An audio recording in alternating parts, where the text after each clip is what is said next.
Welcome to My First Dish. My name is Matthew Griffith. I'm a filmmaker and storyteller living here in Southern California.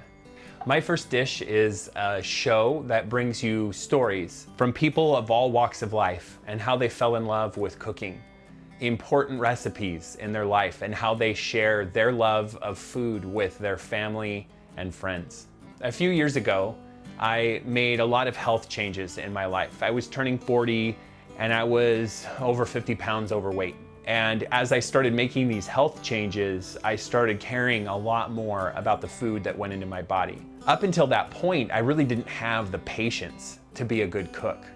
To craft a meal takes time.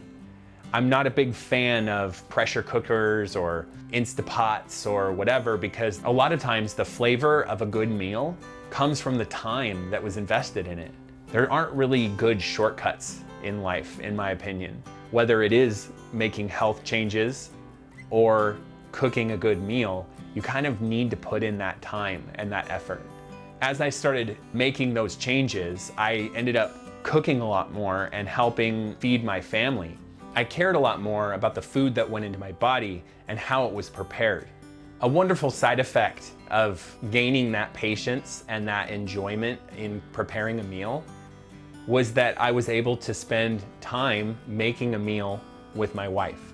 And as we grow older, cooking will be something that we can do together. But my story is actually broken into two parts. One, preparing a meal that helped me realize I could cook, gave me the confidence that I could cook, but it didn't necessarily give me the patience to do it on a regular basis. So about 5 or 6 years ago, it was Mother's Day, and we had 2 kids, and I wanted to do something nice for my wife, but I couldn't afford to take her out or, get a babysitter, the whole thing. So I decided that I was gonna prepare a fancy meal at home and put more of my time into the gift or the meal rather than money. So I decided I was gonna make chicken parmesan from scratch. And I found this recipe from one of my wife's favorite Food Network chefs. It had you make the tomato sauce. So chicken parmesan, you flatten the chicken, you bread it, you put cheese on it, you put sauce on it, you bake it in the oven. But the sauce takes 2 hours to make. So I cut up this big onion, add the tomatoes, add all the stuff and the seasoning, and then you let it simmer for 2 hours. And I had one of those kind of movie moments where with the wooden spoon and I put this in the sauce and I taste it and I'm like, holy, I just made this sauce. And it blew my mind. It was really good sauce.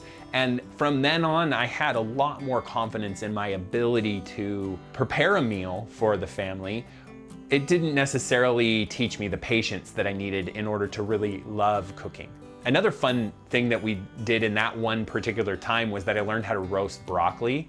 And I'd never roasted broccoli before, but that changed our life. We roast so much broccoli and cauliflower now, and everything from butternut squash to sweet potatoes.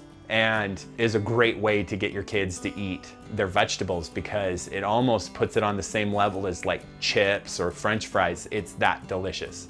Anthony Bourdain once said that context and memory play a powerful role in all the truly great meals in one's life. And that's what this show is really about, context and memory. My friend Emily very eloquently put it that a recipe is like a memory that you can live over and over again. Those flavors and smells and textures are something that we can feel connected to our past, connected to our family that taught us how to make that recipe. And that's what these stories are all about. So if you love food, if you love to cook, come with me and let's explore these great stories from these wonderful people and the recipes that helped them fall in love with cooking and sent them on a journey of creating these kind of recipes and brought joy to them and their families. Hit that subscribe button and I'll see you next time on My First Dish.